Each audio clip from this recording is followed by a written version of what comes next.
Hello, world. It's me, Dennis, and today I have the pleasure of talking with Michael Graziano. You go to Princeton, then you follow Feynman to uh, MIT, then you come back like Einstein and you teach at Princeton. Then you get into music and you compose music. You write novels, both for adults and children, and you're a ventriloquist with a puppet, which I'm hoping Kevin is around, uh, uh, just to be able to have that. But I need origin stories. So I need to know, why do you have two middle names? I don't know. Gotta ask my mother for that one. But I do. You grew up in Buffalo. Yes. Tell me about Michael as a kid. Who was this child, and what are your consciousness as you're studying consciousness, and then what was the consciousness of this child when he was like in the early years? Oh, I had a wonderful childhood. A very unusual childhood, let's say. We spent a lot of our time at we had this house in Buffalo, Yeah, but we also had a house in uh, upstate New York, rural kind of Chautauqua. I don't know if you know the Chautauqua Institute, sure. this kind of rural area.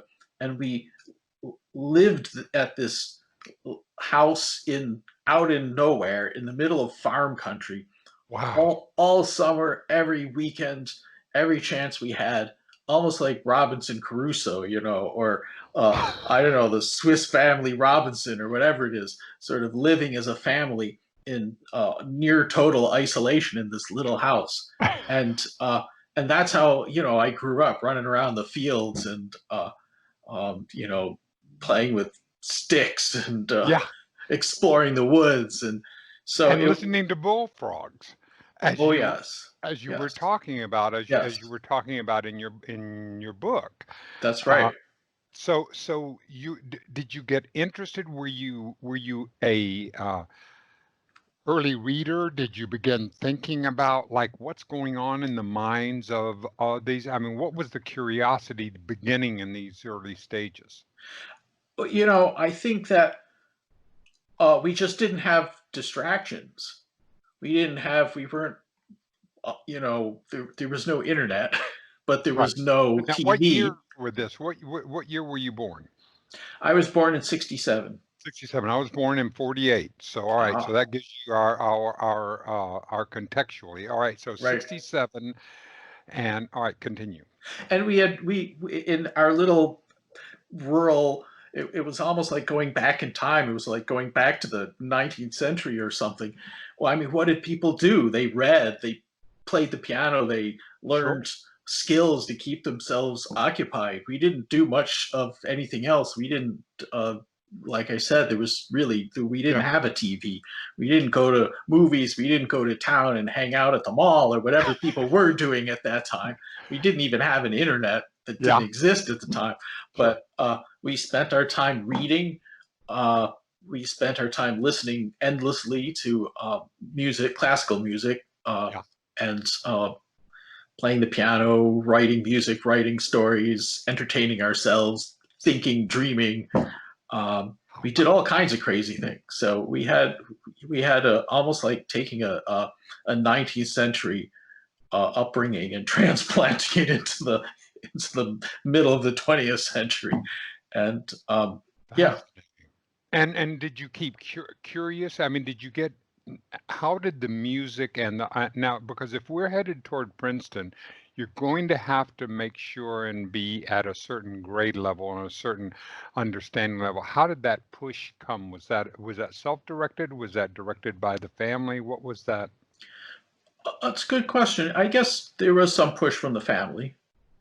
I was never. I always had a very skeptical attitude towards school. Hmm. School seemed boring, and school seemed trivial. You know, you look at all the people who do things in the world and make useful contributions to the world, Yeah. and I'm not sure they learned any of that in school. So all the heroes I had growing up, you know, like Mozart and uh, Darwin and Da Vinci and this and that and so on, and you look at them all and you think, okay, which class did they take that taught them the particular skills that they then used for, like, what music composition classes did Mozart take when he went to high school? Like, none. That's not how it worked. And so I was always very skeptical of school, but very interested in learning these things. And so that's kind of how I filled up my time, was just trying to understand how the world worked in all Yeah. these different ways. How did you how did you relate to the group of primates that you went to school with? These and the groups that they have and the group dynamics that were going on in high school and when testosterone has been squirting into the system and Yeah. all that. Well, that's an interesting question. I mean, I was never a super social person.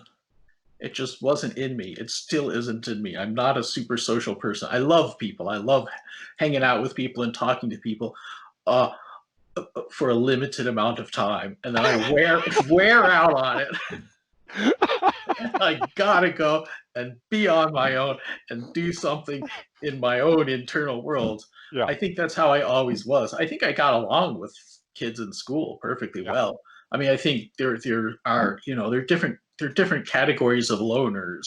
yeah, There's yeah, the loners who desperately don't want to be so, and and then there's the loners who are like, I'm fine. And I was probably of that second category. I mean, I had friends. I got along with people, always have, sure, but I need vast amounts of space around myself, yeah. which I think came from growing up in this kind of family isolation. Were you writing both music and stories at that time? Were Yes, that both of those things going on simultaneously? from a very early age. Yes, yeah. Cool. And who were you reading? So as you write for children, Yeah. who were you reading that stimulated you as a child? Uh, we, my family, my whole family actually had a, a fairly old-fashioned taste in literature, and Hmm. so we read steadily through basically the you know the literary classics. I mean, we Sure. were reading uh, Dickens and Dostoevsky and Tolstoy and Thomas Wow. Hardy and this and that and the other, and long before I actually understood Sure. what I was reading at any depth. That's what we were doing. We were just reading this, constantly reading. Um, yeah, And then, all right, so then you're getting set and you're going to be going to college. Why, how did you choose Princeton and what was what was your bent, the direction of your because I'm the same way as you are. I mean, I will when I work with people, sometimes when I do communication coaching, I will ask them, I'll say something like, and they'll say, "Well, I got my MBA." I say, "Oh, really? Well, what did you learn?" I got my MBA. yeah. No, no, no, no. No, what did you learn that you didn't and it puzzles them. So you're going to college, you're having to go this route. What's your vector? What's going on? I was, well, there's a whole range of things that interested me. At that time, I thought I was going to be a physics student. Hmm. That was my interest. I was deeply into theoretical physics. I And thought it was, quantum physics, so at that time, this was pre-string theory, right? So we were into the quantum mechanics, but string theory hadn't. that's right. So some of the preliminaries were out there, but I wouldn't have known because I was just a high school kid, and I knew a little bit about, you know, I had taken some physics classes as a high school student, and Yeah, so I knew a little bit about this and that and some quantum and some this, and that's what I thought I was going to do. yeah. So uh, But on the other hand, I was interested in other aspects of science, other areas in science, Now, and what year were you 18? so my senior year, I graduated high school in 1985. Okay, good. So this is still pre-internet. We're still getting into the That's right. before this big revolution of the 90s. Right, exactly. Before people could endlessly distract themselves and not get not get anything done. Exactly. So I was yeah. So I had I wanted to go to Princeton because absolutely nobody I knew was going there. Yeah. So there were a number of other schools that people I knew were going to, and I'd applied a number of schools. Princeton was the one that you know I thought, okay, in a sense, it was like an adventure. Sure. I wanted to put everything aside. I didn't want to go and have the same friends said. I was still friends with people, still am friends with some of those people from high school, but I didn't want to. I wanted to go somewhere new, somewhere entirely open vista, so to speak, Yeah. a new place, and I just that was the deciding factor, which is kind of a silly reason, but I was young and stupid, I guess, but Hey. that was it. So I applied to I had done I had some been in some science competitions and won some awards, and that had got me into places I had applied to. Sure. So that wasn't a problem. But then the question was where to go, which of these places? Yeah. And I thought Princeton. Nobody I know is going there. I'm going there. That was it. So what was your college life like? How did what was to go from the school you were in? Mm-hmm. Was it a higher level of intensity as far as learning intensity? Did you have to kick up to another gear in order to get into the class levels and this at Princeton? What was that like? I never did well in classes. I never took to it. I never understood the utility of it. It always seemed silly to me. Yeah. And I always had trouble with that. And when I went to Princeton, initially I had the same reaction to it. I didn't take well to Princeton at first. I mean, it was this place where everyone was obsessed with their classes, and I couldn't stand the thought of it. And I was spending my time in the music building and writing my own stuff and ignoring all my classes and getting terrible grades. In fact, I have a distinction. I've never known anyone who has achieved this particular distinction, at least at Princeton. If you look at my transcript at the grades I have across all the courses, I have every single possible grade that you can get. All the way from an F up to an A plus, every gradation, every single gradation along the way. The full spectrum. Yes, I have not missed a single one of those. And That's great. I was very proud of that record. But anyway, yeah, I did quite poorly until, poorly in the sense that my mind wasn't in it, and I couldn't grasp onto it. It just seemed like such a disconnect until I began to work with Charlie Gross, who was my mentor at Princeton, who had a lab, a neuroscience lab, and I started to work in his lab. And at that point, I really clicked onto neuroscience. He was a neuroscientist. And of course, the courses I still didn't care about. They were all like, oh, course, forget that. You don't learn anything in a class worth learning. But being in a lab, doing science, reading the literature, hanging out with other scientists, spending, my time dreaming up experiments and trying to understand the brain, that's what made Princeton worthwhile for me, was clicking with something that it's a vocation, I guess, instead of a bunch of classes. So you got, and as I'm reading your material and as I'm listening to it, this idea of this coalescing that becomes consciousness. Hmm. It takes my breath away. I can't. I just. It's extraordinary. I want to know more. I want to understand what this growth, this imperative to continue to grow, and how, what is this arrow going in all. I'm just. I can understand why I look at it from the outside. Hmm. You're looking at it from the actual studying it. Right, from the sort of empirical side, Yeah, the yeah. neuroscience side, sure. So you went to MIT to continue that? So I wasn't initially studying the problem of consciousness. So Right, I spent many years, 20 years really, studying, I guess, what you could call nuts and bolts issues, sensory right. processing and motor control. And these are all actually really interesting questions. And Absolutely. studied them at Princeton. I studied them at MIT.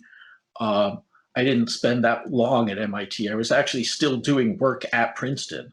Yeah. And so every weekend I would take a train back from Boston to Princeton, which was exhausting. And after a couple years, 2 years of that, I couldn't stand it anymore and gave up on MIT and just came back to Princeton and worked there. So that's what happened there. Uh, but yes, I continued on that. I think of it as relatively recent, but it wasn't. It was actually to focus on the consciousness question. Yeah. But before that, it was sensory processing and motor movement control. So what were you learning about yourself during this journey when you're working at in the engineering side of the brain, right? Is that, Mm-hmm. would that be that you're going from the engineering to the overarching? I see them very similarly, Yeah. actually. Very similar problems, very similar ways you have to think of it to get to an answer.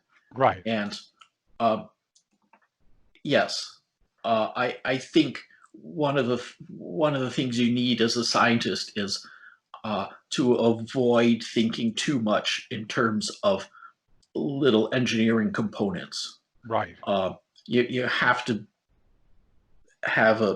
you have to be creative. You have to think out of the boxes. You know, I think I forget which book I have this in. Maybe it's a different book. I talk Hmm. about science that's often accused of being off the rails. You do something a little weird, and people say, Yes. "Oh my God, you're off the rails."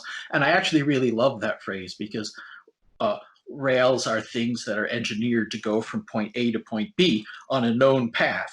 And if you're on the rails, by definition, you're not discovering anything. And so it isn't science. And Yes. so, by definition, all science is off the rails. And you have to be able to do that. You have to be willing to let yourself go off into the ditches and the mud and the brush and get off the rails. Otherwise, you're not actually doing science. And that's something that I certainly had to learn along the way. Well, that fascinates me because I wonder a long time along the time scale, like what did you not know 20 years ago that you knew 10 years ago? So that span. So hey, what I was absolutely sure about 20 years ago, 10 years ago, I know more. But now from 10 years ago to now, let me tell you what I've learned that I thought was for sure 10 years ago. But today I know, and now I wonder what are the things that I think that I know for sure now that, Well, in terms of neuroscience, aspects yeah, of the brain, that's uh, what I'm asking. I'm not, I would not say that there's a whole lot that I'm sure I know. I'm not, I don't think there ever was a point at which I would say I'm absolutely sure of this. And then it turned out not to be right Yeah, because you know, there's certain things like the brain is made of neurons. Sure, that's basic. I mean, sure, there's really firmly entrenched information that we all are absolutely certain is true and sure. will never be uh, swept away. But you know, the brain's a huge mystery, and how it works is a huge mystery, and you gain a little bit of an insight into what might be going on, but you never really. It's yeah. I would not say that I had arrived ever arrived at some really hard, specific conclusion and then, overinterpreted it. Sure. It's always better to be very cautious. That's a lesson you learn early. Yeah. So what are you thinking about? What is on your, because each one of the books that you have written uh, s are things that you're talking about. You're talking about the exploring. I get a chance. I feel like I'm going along with you rather than having you sitting on a mountain and telling me all about it. You Mm-hmm. tend to bring me along on the journey of what you're interested in. Mm-hmm. So what am I thinking of right now? Yeah, yeah. What So kinds of things are you playing with, interested in, and so you can help me to learn about it. And plus, I'd also like you to maybe to recap uh, the some of the basic understandings of consciousness right. too, because I get to talk with you today, Michael. So please help me to help. I'm fascinated with this subject, and I want to know more. Right. So the consciousness work, I think I've always been interested in that topic. I imagine all neuroscientists and all psychologists are at some level interested in this topic. Like, what the heck is this stuff? We can understand how computations occur and how information can move around, but why does it feel like anything? Yeah. What is the inner experience? Where does that come from? And so that's something that I think, well, philosophers have been interested for a very long time, and certainly I've been interested. And I think I didn't really get to it until a certain point in my thinking. I had been studying how the brain controls movement. Yeah. And there's a lot of work on that, mine and many, many other people, on how the brain controls, for example, how it moves an arm around and moves the hand around. And I had to learn all about the control mechanisms and so on. And one of the things that is standard, that has been known for 100 years now, the brain builds models. It builds simulations, builds a little simulation of the hand, and that's how it can keep track of what its hand is doing, and it can try out little simulations and predictions and figure out what to do next. And that's called a body schema, or a model of the body. It's a little simulated body, and it's not very accurate. It's terribly inaccurate, actually. But it's good enough for the brain to get by modeling what the hand might do and what it's likely to do next. And it was from that point of view, this thinking about how the basic principles of how the brain controls X, whatever it wants to control, that began to make me and other people in my lab think about this. Okay, one of the things the brain needs to control is itself. Yeah. I mean, it doesn't just control arms and legs, it controls its own processes. So from a purely engineering point of view, it needs models or simulations of itself. And now we started thinking, well, what would those simulations look like? What would those self models look like? What kind of information would they contain? What information would they leave out? What inaccuracies would they have? And we began to realize we were looking at something a lot like how people describe consciousness. Mm-hmm. So the brain has an understanding of itself, but it's an incomplete and limited understanding. It doesn't have any immediate intuitive understanding of the physical components of neurons and synapses. We don't introspect and discover those inside of ourselves. The brain instead self-describes as sort of a fuzzy, non-physical set of processes inside. Yeah. And we began to realize, okay, what people call consciousness sounds a lot like the brain's slightly inaccurate but pretty good self-model. And if so, then it's terribly important for control, for internal control, for the brain able to know what it's doing, predict what it's going to do next, and help it to control its own processes. And that's really where all this began from.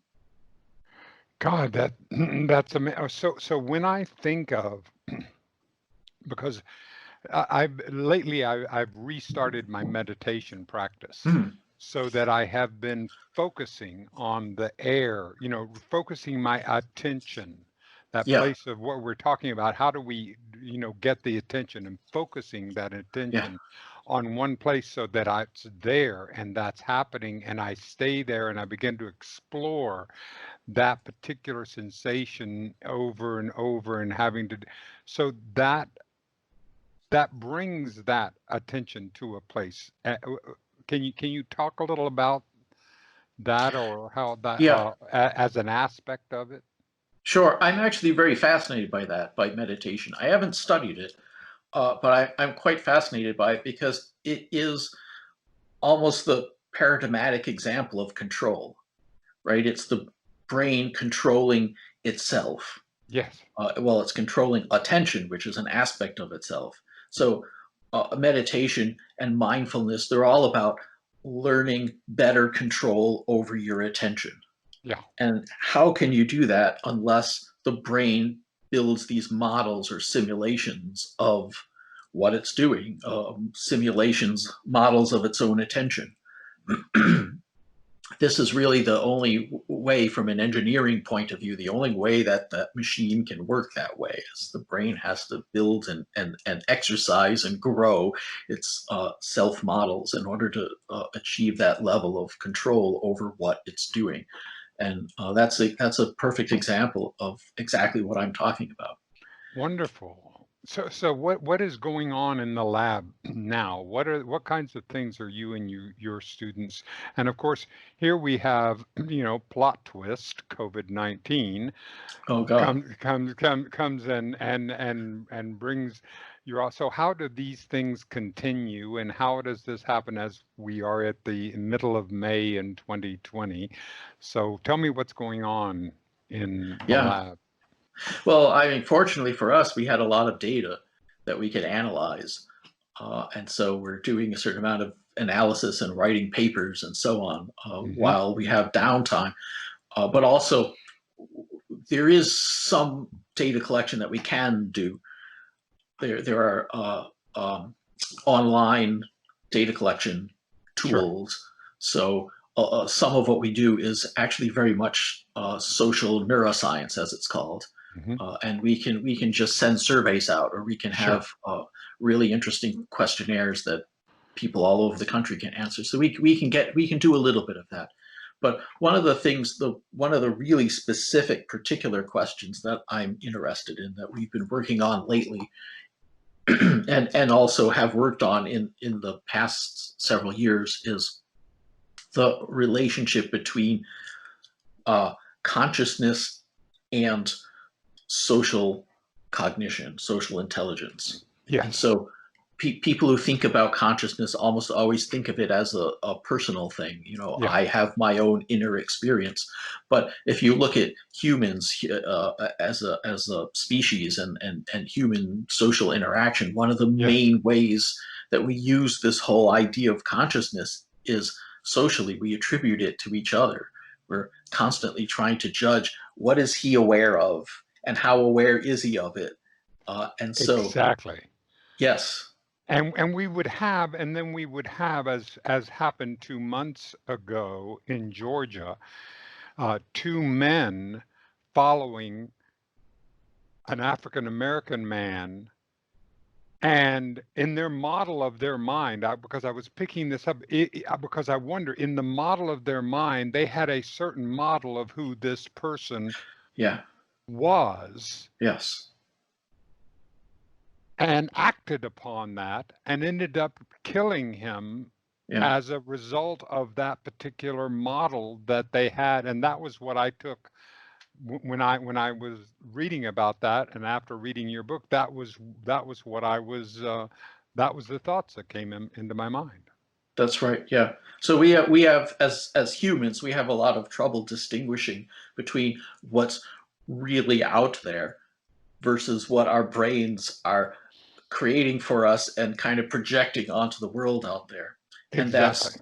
that's true more than any other domain. It's true socially. So we look at other people and we have no direct access to what's going on inside them.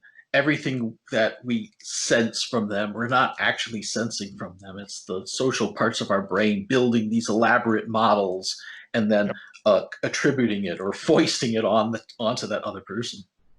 So I often say, which is true actually, when two people meet, there's four people present. There's me, there's you, there's the version of you that I create and project onto you, and there's Yes. the version of me that you're projecting onto me. And those are four totally different people. Exactly. So, yes. So how do we hack that? What do you? I don't mean hack that. That's such a hackneyed term. But what are the what are the ways? Because one of the things that I'm working with Renee and Clay and a number of others on this initiative called uh, "In Search of the New Compassionate Male." How Hmm. do we grow compassion? How do we as men who are a generation earlier than you or two generations that we're working on, and so how do we grow compassion? What does that mean? How do I see and get into the place where I'm projecting less on you and realizing that there's much of what I am seeing is a projection as opposed to who you actually are, and become curious about who you actually are. Right. Well, I mean, one thing I would say is we probably can't ever escape from building these models and Right, projecting them right. onto other people because we function that way. I mean, there's no other way Sure. for us to function. And it's actually kind of the heart of our success as a species is that we're these hypersocial creatures that create models of minds and paint them all over the world, all around us, all the time. And without that, I don't know, we're nothing. We're Right. sociopaths or something. Sure. So we have to have that. I think it's really useful to know, to be able to realize that these are models, even while we're still using them. To be able to say to ourselves, to have just enough distance or self reflection to say, okay, it isn't really this other person. It's my brain unconsciously, the social parts of my brain just unconsciously creating a person and putting it out there. And that's what I think I see. And I have to remember that. And it may not be what I think. The truth may not be what I think it is. And I have to keep an open mind. So that's really important. I don't know how to get that across to people. Uh, I mean, I can study the fact that it happens, Yeah. and we do a lot of interesting work on the really unconscious, reflexive ways that we process other people's minds. But how to get people to be a little more self-reflective on that matter, I don't know. Yeah. I worry it's getting worse rather than better because we live in a society that's increasingly socially different from the world in which our social intelligence evolved. And Exactly. so, Exactly. And I wonder how this artificiality. I mean, I know that when because I've been in the news business, and because I've been and we had a saying back when I was doing television news, which was if it bleeds, it leads. So whatever it is, if we can hit a certain place of fascination with hmm, something that has gone wrong, that we can keep we can keep you on our station. And now we're getting into micro instance to keep you on that page just a second. And if we can attract, so therefore are we getting, is there a level of just human fascination with dysfunction, the Real Housewives syndrome or the yeah, Real Husbands syndrome, that is being fed into, that's part of the brain evolution? I certainly think that fascinates people. and draws attention, and strong emotions certainly draw eyeballs and Yeah. generate clicks. And strong emotions, negative emotions, are often much stronger and really pull people in. So I certainly think that that's a huge component of what's going on, what's changing in the world. I guess at risk of sounding like some anti-technology curmudgeon, you know, at the same time that I'm busily using all the That's technology that I'm all of criticizing, right? I would also say there are other aspects of it too that I think are probably going to run us into trouble. And one is that we're simply getting better at manipulating information and distributing information. in And when you do fine, that, granular, targeted pieces. yes. And when you do that, you create the ability to fabricate fake realities, right? It gets very hard to distinguish truth from fabrication, and the distinction becomes a moot. I mean, we live in Eventually. this, Yeah. yeah, we live in this sort of multiverse now with 1,000 different alternate realities, and nobody really cares which one is literally true, and it's not clear literally means anything anymore. And that's part of what's going on. Yeah, Uh, right. So is that like I don't know what was the imperative to get home to go from our chimpanzee bonobo ancestors to get to Homo habilis to get to Homo sapien or however the line is. What was that that that push to for consciousness to but could that be happening? Would we know if that were happening now? If there were we were moving into a new a popping into a new or a higher form of consciousness that then we might have. well, Help me to say yeah, that in a way that it articulated. sure. So people who study consciousness, at least in the science world, uh, tend to mean it in a really specific way. And so it's not in that particular way of using it, it's not that we would move to, there really is no higher or lower form of consciousness. I mean, there's a, a more complex processing, there's all kinds of wonderful, strange Right. things that can evolve. But the consciousness part is really the not the complexity of what's going on in your head. It's the fact that you have any experience of it at all.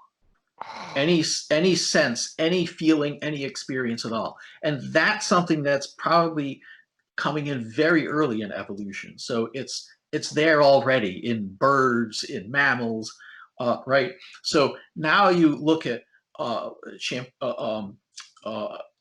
as you put it, Australopithecus and Yeah. Homo erectus and so on. This whole evolution with increasing brain size. It's not so much that that consciousness is going into higher levels. I mean, the thinking and the richness of what's going on inside, the content of consciousness is getting more and more complicated. Right. But the fact of conscious experience is still there all throughout it. So what is changing? I mean, sure, we're changing all the time. We're of course we're still in a process of evolution. I think, and many other people think, that our artificial intelligence is a huge deal. That this is, you know, I I tried once to get to apply for grant money, and the agency said, well, explain why your work is an important component of work in the last 5 or 10 years. So I wrote, well, this is among the most important work in the last uh, uh, 4 billion years. And I tried to justify the 4 billion years because I said, you know, 4 billion years ago, chemistry transitioned into life. And now we're transitioning to these artificial devices that are potentially trillions of times smarter than any person ever was.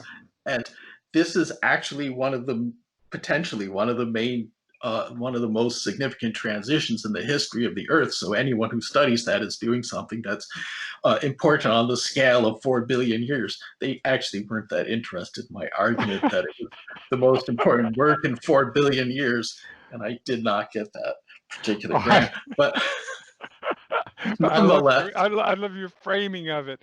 But so, all right, now if this is when first thing, I want to go back to one word that you used earlier. When you think about the word intuition, yeah. what t talk a little about that, and because when I read things like Einstein says that I didn't arrive at my breakthroughs through my rational mind, and I hear intuition, and I hear this word. Can you, both as a scientist and as a writer and as a musician and all, can you talk about that as an experience?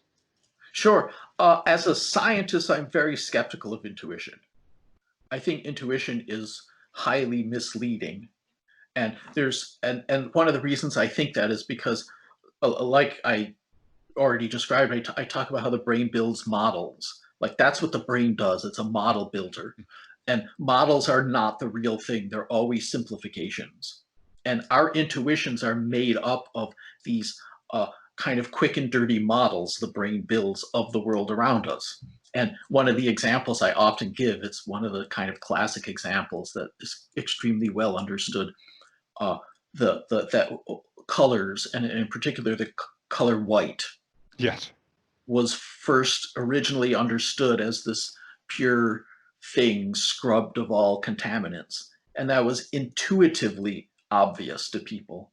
And it was obvious intuitively because the brain evolved to have this inaccurate, simplified, but good enough, a quick and dirty model of reflected wavelengths, of Yes. spectrum information. And so in that simplified model, there's three main colors that can vary relative to each other, and then there's brightness. And white is pure brightness without all the other contaminating colors. That's what this simplified model tells us. And that's Absolutely. our intuition. Yeah. So intuition comes from the brain's models, and the brain's models are never accurate. They're always quick and dirty. And Sure. so as a scientist, you have to understand that distinction between what you think is true based on intuition and what the data and the logic tell you. And those are going to be different from each other. Totally. So that's the scientific point of view. It doesn't mean we Yeah. throw out the intuitions. They're actually really Because important you're for us. artist, because as your artist or as a writer, when Yeah, when you decide to pick something up or to do this and to reach out, and then suddenly there, wait a minute, there's something there I want to explore deeper, that was yeah, a note or a harmony that you want to explore, something that, yeah. Pure intuition. There you got to rely on it. But I yeah. think that's part of. So, for example, I spent years studying the hand, like Yeah. I told you, how the hand works, and I had to memorize all the bones and the muscles and the tendons, all of which I've forgotten since then. But I had to learn how the hand works. Now I understand it, but that does not mean that I can now take an axe and cut my hand off and throw it away, right? I'm done You with don't, yeah, you don't explain things away. You explain them, but you still need to use them. Yes. And this, I think, the same thing goes for these intuitions.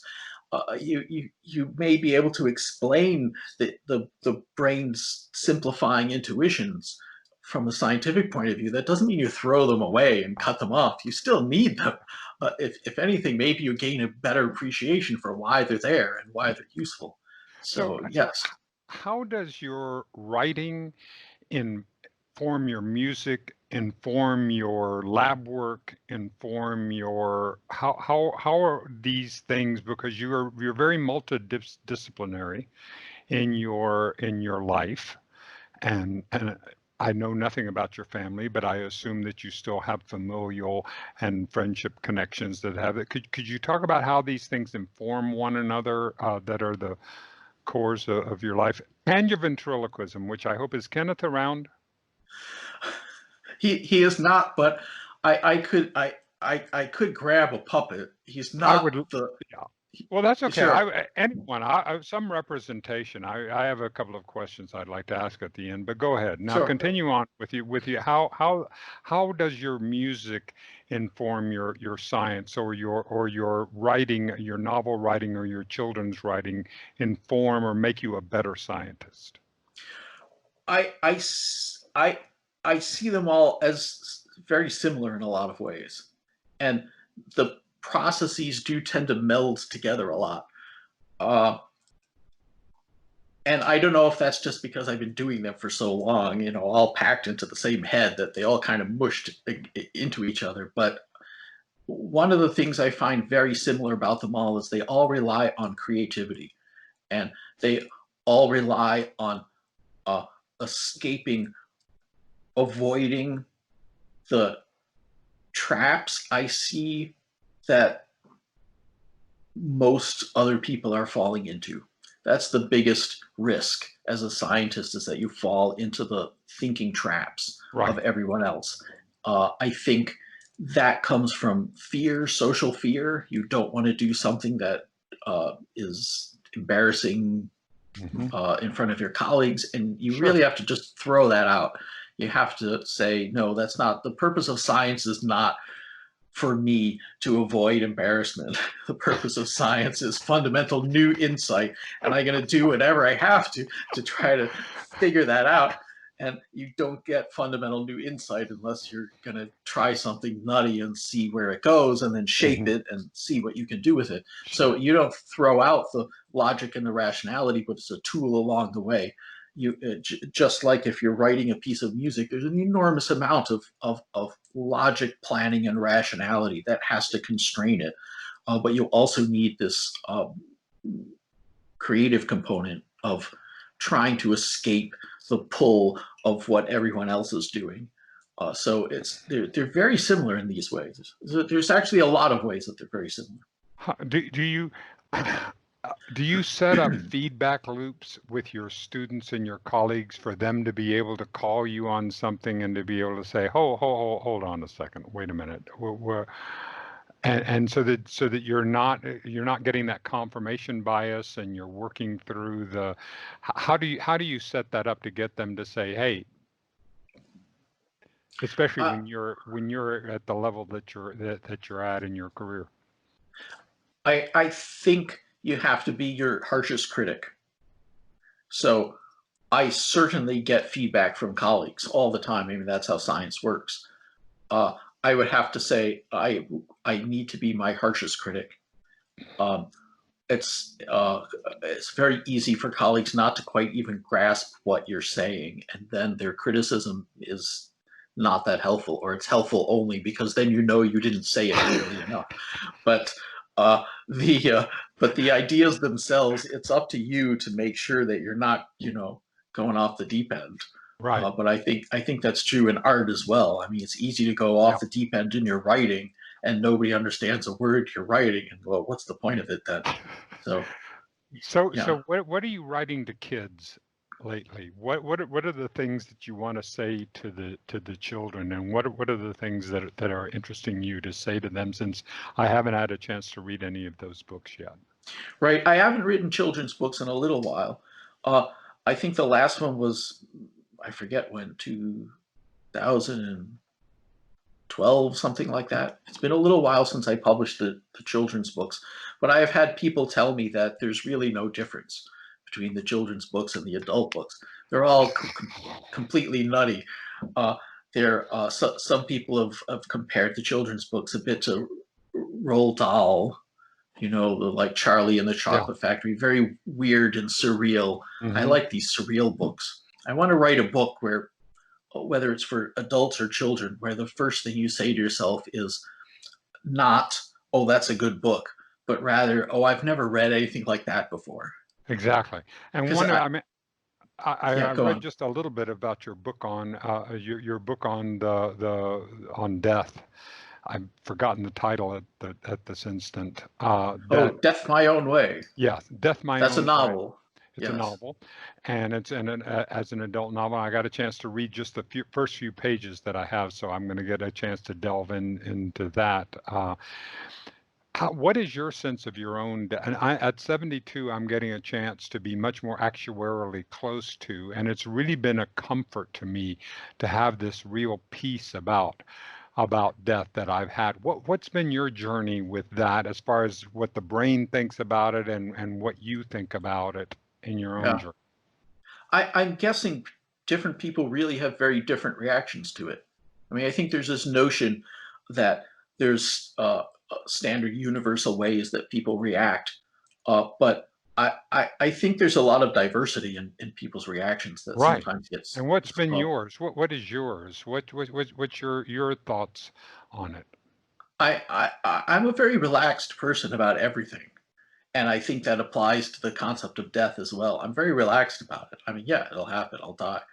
Uh, I think what when I one of the questions I get a lot, because I have written about and thought about this question of mind uploading, this futuristic technology which could well happen in, who knows when, a century or so, of reading a person's synapses and essentially recreating them in a digital afterlife, Right. so that they can live on, their conscious mind can live on. And the most common question I get is, well, do you want that to happen to you? And my answer is always the same. It's no, I'm really happy that I'll be dead before that happens. Because I like, no, I'm perfectly fine with the limited life I have. I, you know, I don't understand what I would do if life just went on and on. I mean, it would get boring. It would take the urgency out of it.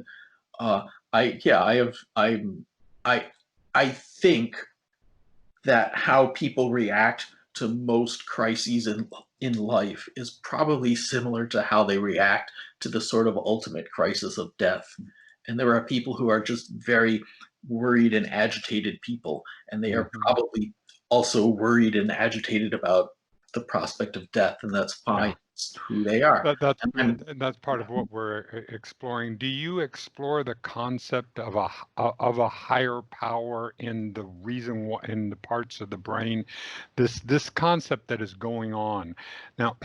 Some people will call it God, some people will call it a higher power, or spirit, or universal principle, or however it is. This sense of something greater than we are. Is this is there any way to study that or to talk about that from a scientific standpoint? I am very interested in how and why people think in those terms. And from my point of view, science can approach that. And that's a very interesting topic. And I think that comes from our incredibly powerful social machinery. We are evolved, built, and primed to see intelligence and intentionality in everything around us, Everything. because that's what made us successful, pro-social, interactive creatures.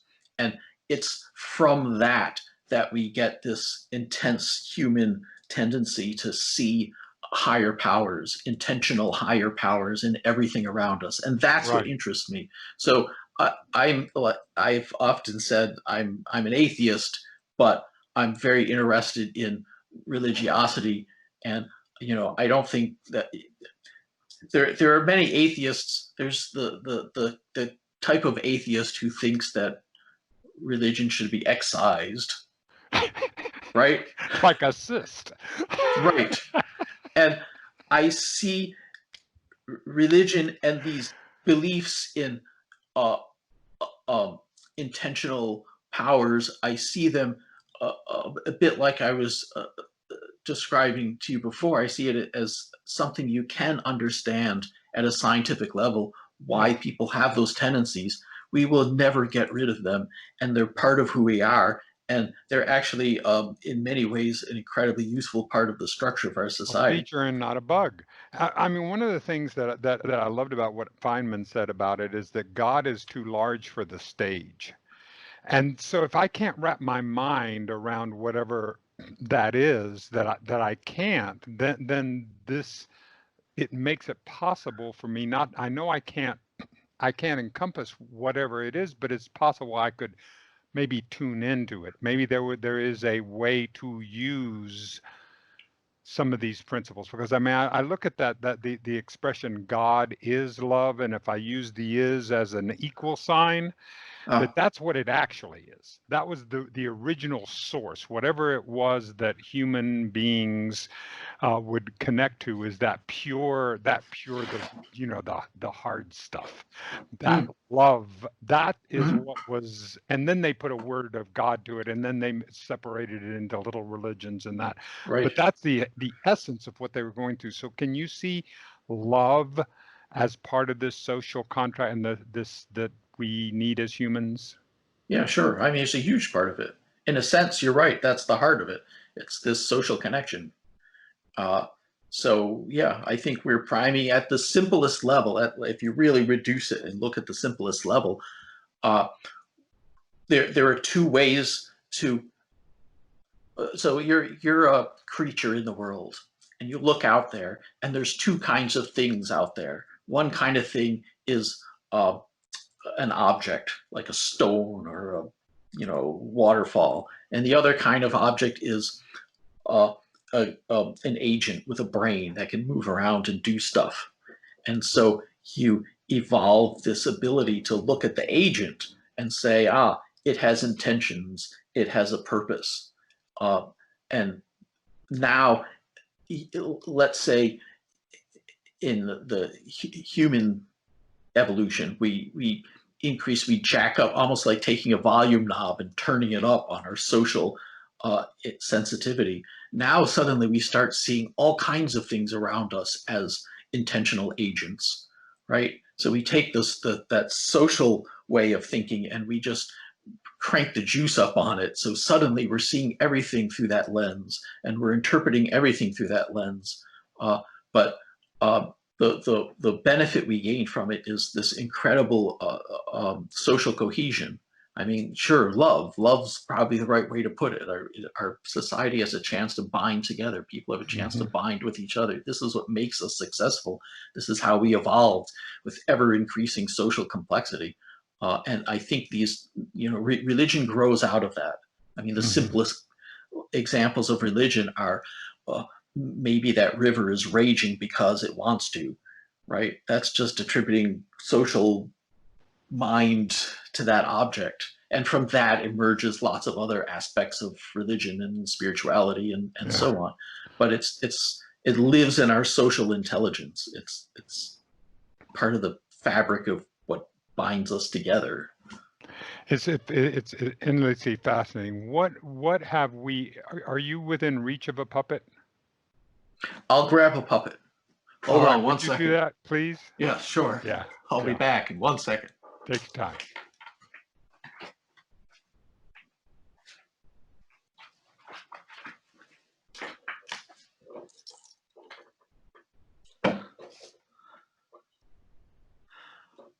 Now, normally, I use Kevin, who's an orangutan. He's Right. my most common puppet, but I don't have Kevin in here right now. I'm in my office, Yes. and Kevin's at home hanging out with my son, who's a fan of Kevin's.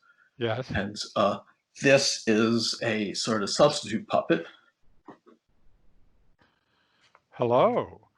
Are you the guy? Are you related to the guy that and the gal that are from the pond that Stephen grew up in? That he heard the bullfrogs? What? I, oh, good. I'm What? I'm sorry. Are you a bullfrog? Because I don't know whether a bull is there a bull and a cow frog, or is there a how? I'm sorry. I don't understand. Tell me. I don't know who you are. Me? Oh, frog? Yes. I don't know. I think I'm, what am I? You could be a frog. I'm not 100% sure. You look. I mean, and I've learned a lot more from Stephen and his that reptiles are you a reptile? No, do you come from the reptilian line? Is this something that you... Dude, I am an amphibian. Amphibian, these are not reptiles. Of course you're not. I know better. And Oh I was my just... God. That is so embarrassing. I am so sorry. I hope I haven't infringed upon your sensitivities. Well, that's okay. Well, thank Yeah. you. Want to Thank you. see something cool? Yes. Watch this.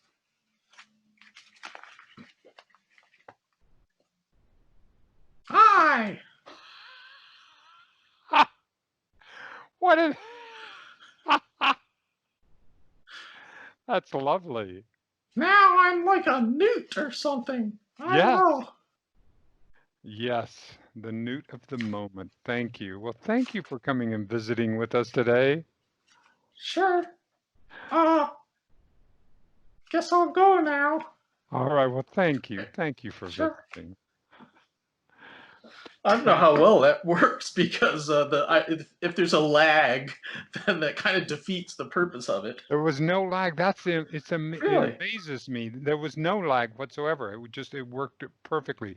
We have a delightful connection today. It amazes me that from my computer it disseminates, gets into little packets, and then it goes all the way through, and then it reassembles, and it comes out in virtual real time or Oh, close to real time. It's extraordinary to me. excellent.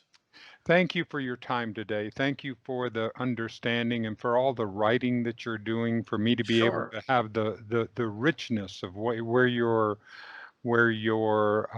you allow us to go. It's extraordinary. And if you will please give us any links to any music that you have or any other books that you would prefer us to put out, we would love to put that out. And Sure. we'll let you know when we have it up on the podcast. And is there anything that we haven't talked about today that is going on in your life that you would like to talk about before we say goodbye? Well, not particularly. But if you look on my webpage, and I think I sent you the link, that Yes, will have links to my to the books on Amazon, to music on YouTube, and so on. So it's all there. that's perfect. Thank you, Stephen, and thank you for this time. It has just been my pleasure, and I look forward to getting another chance to continue to follow this and perhaps to get a chance to talk with you again. Sure. Thank you.